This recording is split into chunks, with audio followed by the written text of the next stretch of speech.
Hello மக்களே! நம்மளோட Mahanadi promo இன்னைக்கு வந்தது இல்லையா? அது வந்து நம்பர் 1 இடத்துல இருக்குங்க.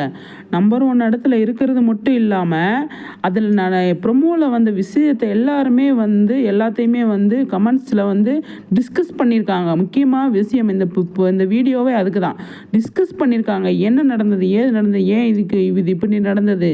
என்ன காரணம்? அப்படின்னு சொல்லி பயங்கரமா டிஸ்கஸ் பண்ணியிருக்காங்க. அதில வந்து கமெண்ட் செக்ஷன்ல. அவ்வளோ கேள்விகள், அவ்வளோ ஒரு பயங்கரமா வந்து கேள்வி கேட்டிருக்காங்க. அதிலே ஒரு ஸ்டோரியே எழுதலாம். ஒரு கதையே அந்த கமெண்ட் செக்ஷனில் அவங்க கேட்டிருக்கிற கேள்விகளுக்கு நம்ம ஒரு கதையே எழுதலாம். அந்த மாதிரி பயங்கரமாக கேள்வி கேட்டிருக்காங்க. பயங்கரமாக டிஸ்கஸ் பண்ணியிருக்காங்க. பயங்கரமாக வந்து லைக் பண்ணியிருக்காங்க. பயங்கரமாக வந்து பார்த்துருக்காங்க. பயங்கரமாக வந்து எல்லாமே பண்ணியிருக்காங்க. அப்படிங்கிறது தான் நம்பர் 1 இடத்துல இருக்குது அப்படிங்கிறதுக்கு ரீசன். அதே மாதிரி செகண்ட் பிளேஸில் வந்துட்டு நம்மளோட சிறையடிக்க ஆசை இருக்காங்க.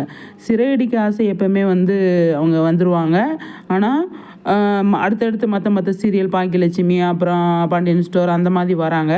இப்போ நம்ம மகாநதியை பற்றி நம்ம பேசணுன்னா மகாநதியில் எனக்கு தெரிஞ்சு கமெண்ட்ஸில் வந்து டிஸ்கஸ் பண்ணுறதுல மகாநதி சீரியலில் மட்டும்தாங்க நடக்குது. அவ்வளோ டிஸ்கஸ் பண்ணுறாங்க. இது எப்படி இந்த மாதிரி நடந்தது, ஏன் அந்த மாதிரி நிறைய வந்து ப்ரைவேசி இருக்குது அப்படின்னு நான் நினைக்கிறேன். ப்ரைவேசியாக வந்து எல்லாருமே வந்து நீங்கள் டிஸ்கஸ் பண்ணுங்கள் அப்படின்னு மகாநதி டீம் வந்து ஆடியன்ஸ் கிட்ட விட்டுறாங்க அப்படிங்கிறத நான் யோசிக்கிறேன். ஆனால் அது நல்ல விஷயந்தான். அவங்கக்கிட்ட இருந்தும் கொஞ்சம் விஷயங்கள் எடுத்துக்கலாம். அவங்களும் என்ன மைண்ட் செட்டில் யோசிக்கிறாங்க, அடுத்து நம்ம கதையை எந்த மாதிரி கொண்டு போகலாம் ஆடியன்ஸை கவர் பண்ணுறதுக்கு அப்படின்னு சொல்லி அவங்க வந்து அந்த மாதிரி டிஸ்கஸ் பண்ணலாம். அதனாலயா நமக்கு வந்து மக்களாக அவங்க மிங்கிளாகி இருக்கிறதுனால தான் நம்ம வந்து அவங்க பயங்கரமாக அவங்க லைக் பண்ணுறோம் அப்படிங்கிறது என்னோடய கருத்து.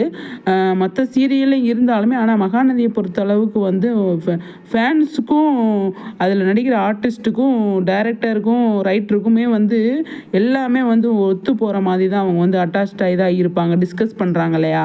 இப்போ ஆடியன்ஸ் கமெண்ட்ஸில் கேட்டால் கூட நம்ம ரைட்டர் வந்து பதில் சொல்கிறார் இல்லையா? அது எனக்கு ரொம்ப பிடிச்சிருக்கு.